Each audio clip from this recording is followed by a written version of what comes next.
Hello guys, my name is Cam and I'm here to bring my team tier list in Titans Divinity League Spring 2023. This is based on my power rankings and it's a way for me to explain it through. Since quarterfinals are on the corner, this will be for the top 8 teams in the league. We will cover teams 8 through 1 and each team will be split in 3 sections. Overall view of the team, strengths and weaknesses to justify their position. So stay tuned and let's go for the teams. Number 8, Capedogs United. CDU is in a weird spot for me. I don't see them as necessarily the weakest team in quarterfinals, but they're not near the top 4 either. CDU has a better city than Optaza and Dorado Gaming, but it's a team that is less consistent. CDU started off pretty strong with great performances by Days and Prestige, and they are really dependent on these two guys to get strong and lead the team. Diggsy will bring his tanks and they will have a nice teamfight draft. Sometimes they bring different champs like the Cartus, Fiddle, Kane in the jungle. But Daze is confident on those and he has performed well on them. This team weakness is their bot lane. They're less consistent and they're constantly being pushed to their limits. They have some sparks here and there and they play well in teamfights. They often lose in CS or 2v2 during the lane phase, so this could be an important factor moving on to the next rounds of playoffs. Over the last few weeks, Daze has not been performing really well. This could be a new weakness for CDU. If Daze can find his rhythm, it will be hard for CDU to find ground to face better teams. Now, their major strengths have been with Crowstesia for the whole season. If Crow is ahead, their winning chances are higher as he helped bot and jungle. The second point of strength is Daze, although he's not performing well recently. However, I still believe he can still be impactful in the game, especially in the bot lane. He has some impressive and creative ganks and different picks that makes him a good candidate for securing the win on this team. Surprisingly, to me at least, CDU showed a third strength point in Diggsy. Diggsy has been on tank duty for the entire split. He has definitely performed well on them, but not as much as he played on playoffs. His performances were critical to guarantee the reverse sweep, and without a doubt, that series was his best series in the league so far. I am interested to see how CDU will find themselves moving forward on playoffs. They got some work to do. I do have some shout outs to do for this team that potentially has Melly G as a wild card in that sub position. Number 7, Optaza. If you circle back to our first podcast episode after the draw show stream from Titans, I brought on stream the list of teams participating in Titans. They were separated in two groups, returning teams and new teams. Optaza was in the return team list, and they only had one change in the beginning of the split, support position. They had second team All-Star Kobe, and they went up to quarterfinals last split, losing only to Crab Wranglers. They were expected to at least reach first round of playoffs, which they did. The team experienced some changes along the split. Bali started as AD carry and Crisis as mid. Things seems to not work so well, and they made the changes, but they faced strong teams. Until last series, I would put top as their weak side because Kobe hasn't performed much compared to expectations on him. If he finds his ground, he will become an important asset on this team to guide the team to victory. Mid has been 50-50 so far. Interesting enough, all games Firefight played was against EDNS. He had a mix of good and bad games. When he had a lead, he had some issues in transferring for his team a few times. So he could be either a weakness or a strength. The main weakness I would argue on this team is the recent change from Bali to Firefight. Bali has been playing with the team for a long time, so comms will definitely be impacted. Odyssey's strengths lies on bot lane duo and jungle Kohi. Both have been steadily the best part of the team. Drafting has also been very consistent for most part. They often play front to back team fight, which is stronger for them, and sometimes they have done big comps, which can work if they get ahead early. Their drafts on playoffs were very good with that team fight identity. Only on game 3 we saw something different. Number 6, Dorado Gaming Psi. People will think I am hating on Dorado, especially since we lost to them. Yes, you're right. No, but serious, I'm not. I think Dorado have a good team overall, and they're a solid team. They have strong top side, and their bot is very clean. Individually, only Flower Power stands out to me with his plays and consistency basis. On some weeks, we see someone pop off like Afron on week 6 or Reboot Van on week 3. Dorado style is to play as a team, and they're very coordinated. Their drafts are very cohesive and very similar to ours as well. Usually a bruiser carry top mixed with AP skiller mid. They aren't perfect, and for me, their weaknesses lies on bot early lane phase, flower power in a non-playmaking champion, and CS. We have seen that more often than not, the bot lane is behind in CS in the first 7 to 10 minutes. The other issue they may run into it is if Reboot Van can't play. I believed Induced has been around for a while. He was a sub in CB Falling roster last split. How well he will mesh with this team, I don't know. But he did okay in the 2 games he played last series. Dorado's strength lies in 2 things. Flower power impacting the game mid-bot and CZI popping off. These are the conditions for Dorado to succeed and continue their route to final. CZI has a carry style pool and has interesting picks reserved. Flower just needs something aggressive to dictate the rhythm of the team. Reboot just needs his killing mage so he can guarantee team fights mid to late game. I think there is potential for Dorado to climb higher, but it is not going to be easy. They need to fix their bot lane laning phase. As to me, that is the best way for their opponents to deal with them. There's another characteristic on this team that can be both good and bad. Their mid-game decisions. When the game is on a slow pace or stalled, meaning no objective on the map, and Dorado isn't taking turrets on a rotation, they default to one strategy: pick mid. They force a pick or a fight mid, and usually do when they're slightly ahead, like 2 to 3k gold. If they win, they get another 2k lead and try to go for a Baron or more turrets. However, sometimes they overcommit. And one example we can give is the game 1 from TSA series. They took 4 for 1, started Baron at 20-minute mark. By the time they start Baron, TSA has spawned. They didn't have a fast way to finish Baron. Azir did not have 2 items, and they had a Jhin. Gwen, which was the strongest champion on the Rift at that time, was dead until midway through the play.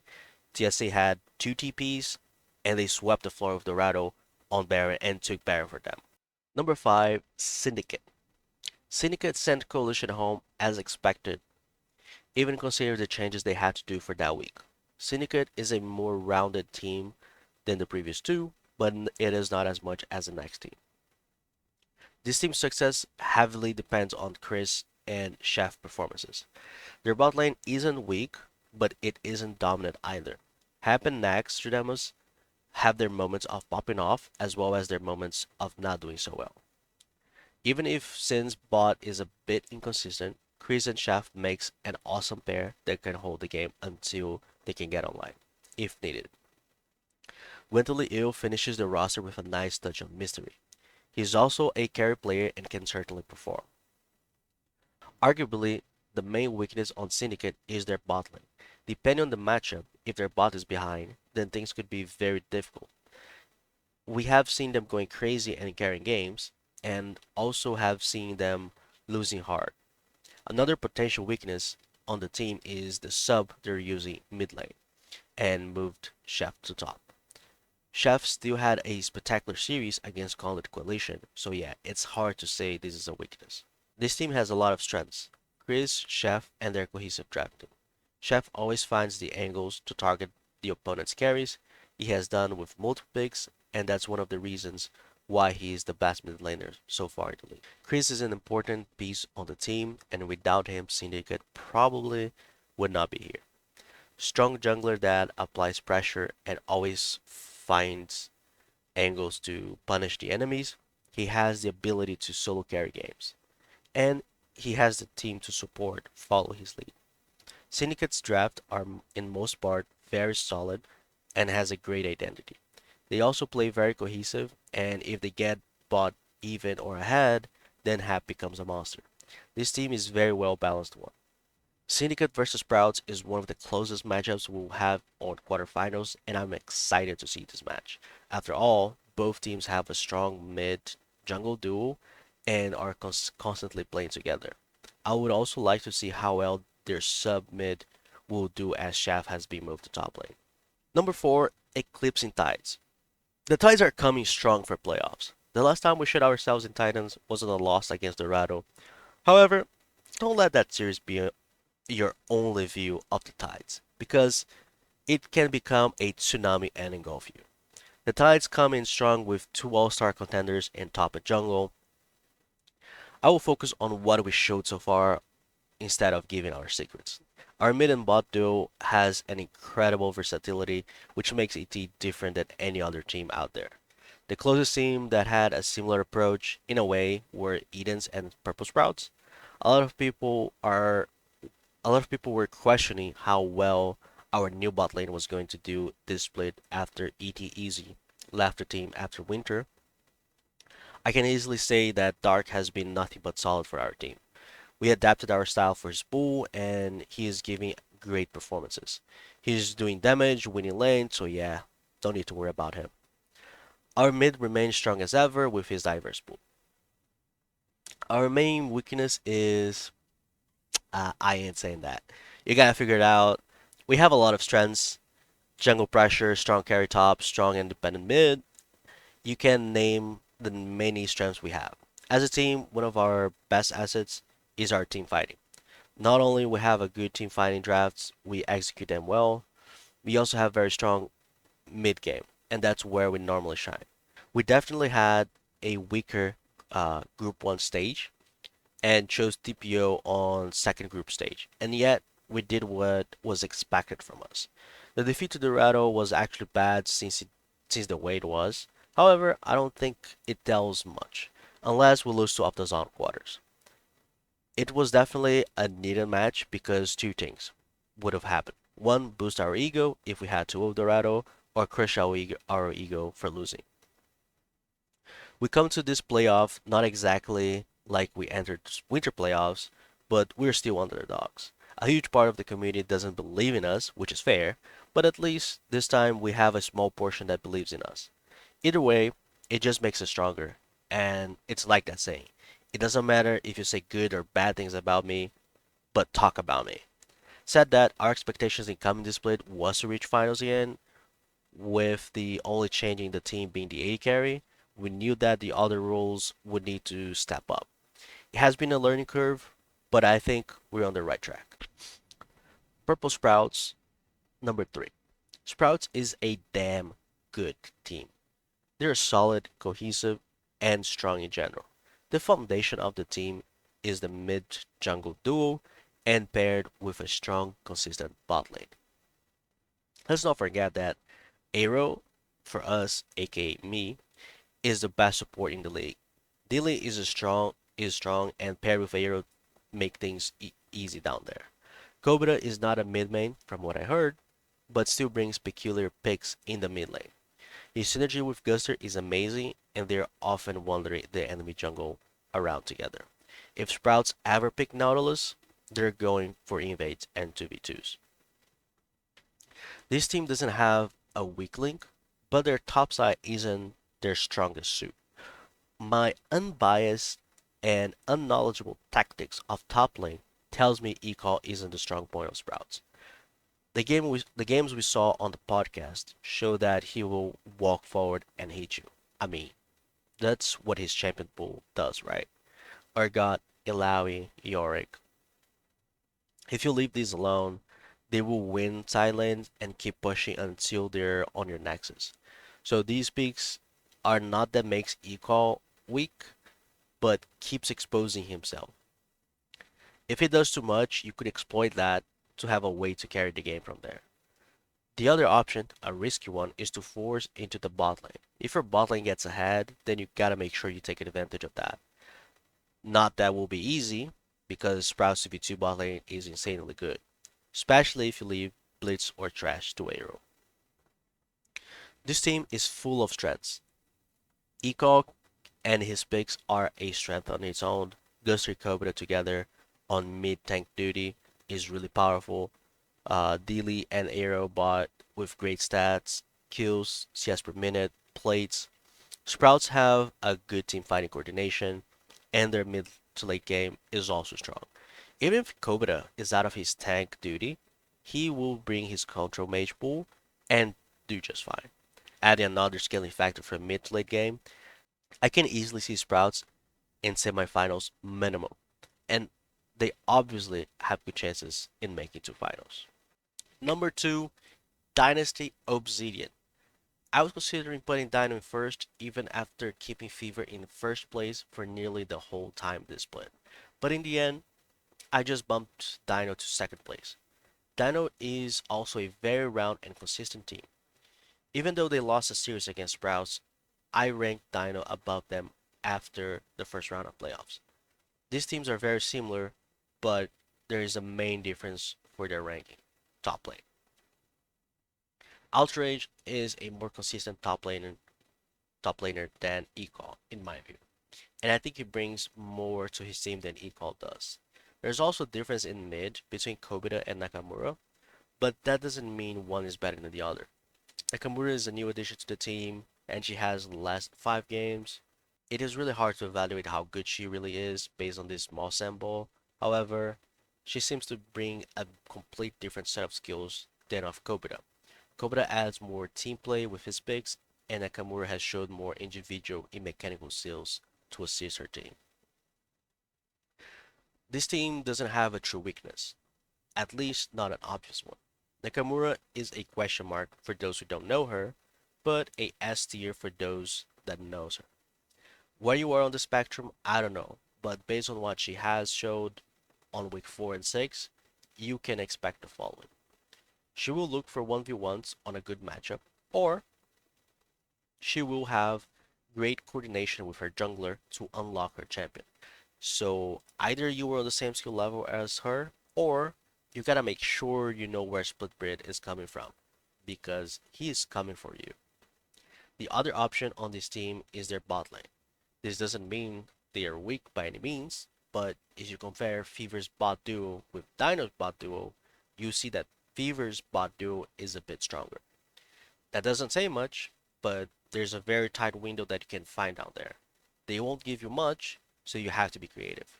Remembering that Revert is the top 1 ADC in the league. Most damage per minute, second in CS per minute, first in gold per minute, and second in damage share. For strengths, I think Dino has way too many. So going toe to toe against them will be nuts. And high chances they will win. Their main two strengths are in the jungle with Splitbreed and their AD carry River. These two have been crazy in the league. Splitbreed is surely the name of the squad as he's the one that has got the most highlights. But don't let this fool you. The team is stacked. The same way I mark Nakamura as a question mark for potential weakness, she's also a potential strength. So I don't know if you can easily get the win even if you try to shut down one or two players. Number one, Conduit Esports Fever. Fever is probably the best all-round team in the league. That is the main reason why they're marked as first year. This team is also stacked and have great names and numbers on it. Top lane is a rock solid lane that can play multiple styles, tank, carry, AD, or AP. Stubby is a one versatile player and has carried many games by just being better than his lane opponent. Jungle is a solid road for Fever. Newt isn't a standout guy with a standout plays. Mid is another solo lane that has been super consistent for Fever. Chinese Spy takes the scaling control mage as his preferred option. He has played Jace a couple times, but hasn't really been that good in my opinion. Chinese Spy has a dominant lane for most of the matches he played, where he's constantly winning trades and getting CS lead. He sometimes gets solo queues, but his secret is his ability to acquire gold. He's the second mid laner in CS per minute, the second in gold, and the second in gold per minute. Their bot lane is the best duo in the league. Kiora and Ipsy are great together. Both are mechanically insane and they have strong lane. One could argue that they aren't as dominant as River and Sever RUX because we have seen Kiora losing lane more often. However, I think Kiora's strength is his mid to late game, and Ipsy also flourishes once lane phase is over. I don't think this team has a true weakness either, but there are some key points you could try to abuse. Whether it whether if it's gonna work or not, I don't know, but I imagine if it's worth a shot. The first point is mid lane. You cannot let Chinese Spy get his comfort mage picks. He will do well early, and he will carry late game if you let him be. It's a lot harder to carry games to the top, so I would focus Chinese Spy and put him something less comfy. Another option is Fever's early game. They don't generally have a good early game, meaning the CS lead they get isn't normally translated into advantage on the map. This is probably your best chance against them. If they are even or ahead, their winning chances are high. If they're behind, you may snatch a victory. In terms of strength, they have a lot. Top, bot, jungle, and mid. These are all strong laners and good team fighters. Against Fever, you enter the match on a timer. If the game is 25 plus minutes, the chances of victory from Fever just increases. I expect Nude to play a lot with their bot lane. He mainly played through bot to ensure a good pace for Kiora. Again, this team naturally takes advantage, which make their objective controls and team fighting a lot easier at the end of the day. If they can do what they like to, they will then they will just take over the game. Jungle will play an early game champion and will look to get advantage to their carries. Top is going to find a way to abuse their top opponents. Mid and DC will scale. The bot 2v2 is insane for Fever, and they will look to punish any mistakes their opponents do.